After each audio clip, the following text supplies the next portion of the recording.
Coquine, en venir à cette perfidie. Malgré tous mes bienfaits, former un tel dessein, petit serpent, que j'ai réchauffé dans mon sein, et qui, dès qu'il se sent par une humeur ingrate, cherche à faire du mal à celui qui le flatte. Pourquoi me criez-vous? J'ai grand tort, en effet. Je n'entends point de mal dans tout ce que j'ai fait. Suivre en galant n'est pas une action infâme. C'est un homme qui dit qu'il me veut pour sa femme. J'ai suivi vos leçons, et vous m'avez prêché qu'il se faut marier pour ôter le péché. Oui, mais pour femme, moi, je prétendais vous prendre, et je vous l'avais fait, me semble, assez entendre. Oui. Mais à vous parler franchement entre nous, il est plus pour cela, selon mon goût, que vous. Chez vous, le mariage est fâcheux et pénible, et vos discours en font une image terrible. Mais là, il le fait, lui, si rempli de plaisir que de se marier, il donne des désirs.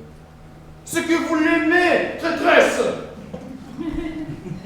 Oui, je l'aime. Et vous avez le front de le dire à moi-même. Pourquoi, s'il est vrai, ne le dirais-je pas? Faut-il que vous l'aimiez, impertinente?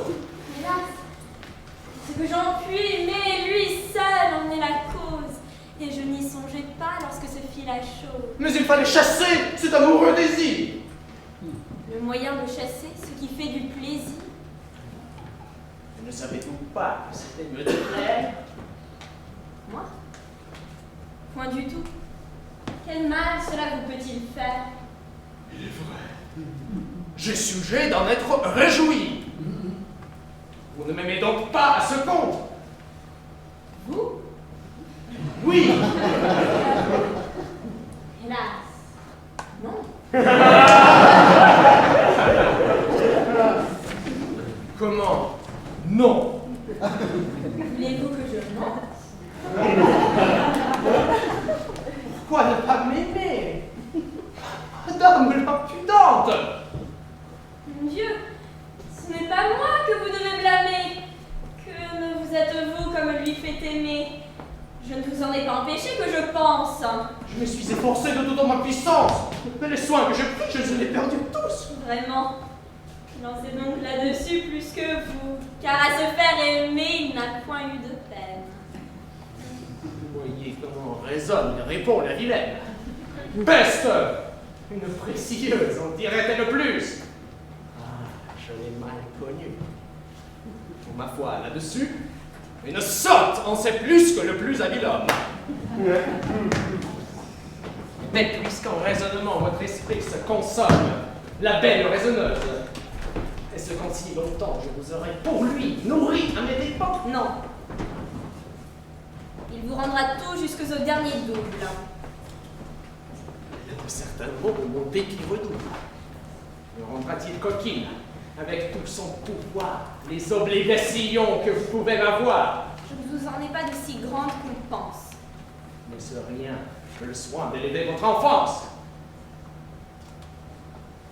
Vous avez là-dedans bien opéré, vraiment, et m'avez fait en tout instruire joliment. Croit-on que je me flatte, et qu'enfin dans ma tête je ne juge pas bien que je suis une bête? Moi-même j'en ai honte, et dans l'âge où je suis, je ne veux plus passer pour sotte, si je puis. Vous fuyez l'ignorance. Et voulez, quoi qu'il coûte, apprendre du blondin quelque chose? Sans doute. C'est de lui que je sais ce que je puis savoir, et beaucoup plus qu'à vous, je pense lui devoir. Je ne sais qui me tient. Qu'avec une gourmade, ma main de ce discours ne venge la bravade. J'enrage quand je vois sa piquante froideur. Et quelques coups de poing satisferaient mon cœur. Là, vous le pouvez si cela peut vous plaire.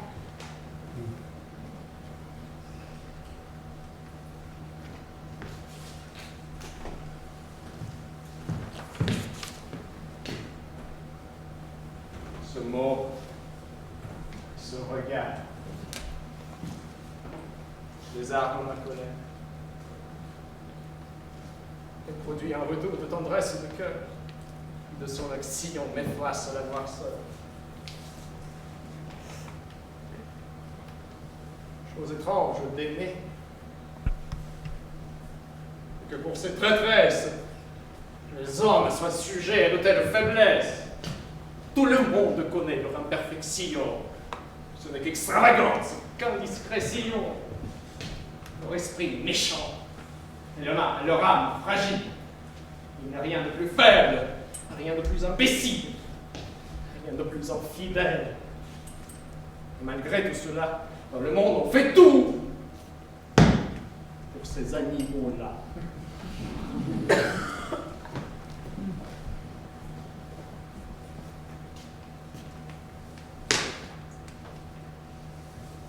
Eh bien, faisons la paix. Va, petite traîtresse. Je te pardonne et te rends ma tendresse. Considère par là l'amour que j'ai pour toi. Et me voyant si bon, en revanche, aime-moi! De tout mon cœur, je voudrais vous complaire. Que me coûterait-il si je le pouvais faire? Mon pauvre petit bec, tu le peux si tu veux. Écoute seulement ce soupir amoureux. Vois ce regard tombant. Contemple ma personne. Et quitte ce morveux l'amour qu'il te donne. C'est quelque sort qu'il faut qu'il ait jeté sur toi. Tu seras 100 fois plus heureuse avec moi. Ta forte passion et d'être brave et leste, tu le seras toujours. Va, je te le proteste.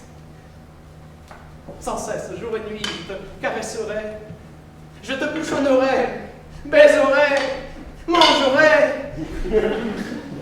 Tout comme tu voudras, tu pourras te conduire. Je ne m'explique point. Cela, c'est tout dit. Jusqu'où la passion peut te faire aller. Enfin, à mon amour, rien ne peut égaler. Quelle preuve veux-tu que je t'en donne, ingrate? Me veux-tu voir pleurer? Veux-tu que je me batte? Veux-tu que je m'arrache un côté de cheveux? Veux-tu que je me tue? Oui. Dis si tu le veux. Je suis tout prêt, cruel, à te prouver ma flamme. Tenez, tous vos discours ne me touchent point l'âme. Horace, avec 2 mots, en ferait plus que vous.